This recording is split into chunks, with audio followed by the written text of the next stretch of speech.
ఇందాక passive income చేయాలి అంటే యూట్యూబ్ కూడా వన్ ఆఫ్ ద ఆప్షన్ అని చెప్పారు. అవును. మరి ఇప్పుడు యూట్యూబ్ నేను పెట్టాలి అనుకున్నా లేదా యూట్యూబ్‌ని స్కేల్ చేయాలి అనుకుంటే హౌ డస్ దట్ వర్క్? అంటే నేను ఏదో ఒక వీడియో చేయాలనుకుంటున్నాను. బట్ స్టిల్ ఆ వీడియో చాలా మంది ఎప్పుడో చేసేసి ఉంటారు. బట్ స్టిల్ చేయాలి, యూ హావ్ టు ట్రై అని చెప్తున్నారు మీరు.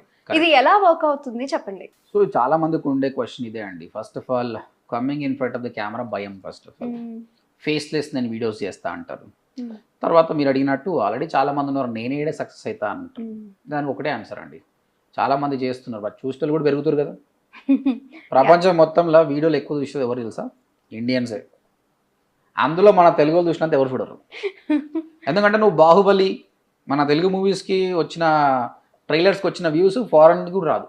అందుకే ఫారెనర్స్ ఏం చేస్తున్నారు, ఐడెంటిఫై చేసి మన వీడియో రివ్యూస్ వాళ్ళు చేస్తారు. అవును, నా దే గెటింగ్ ఫేమస్ అనమాట, దే నో ఇట్. కాబట్టి స్కోప్ చాలా ఉంది అండి. నేను చెప్పేది ఏంటంటే యూట్యూబ్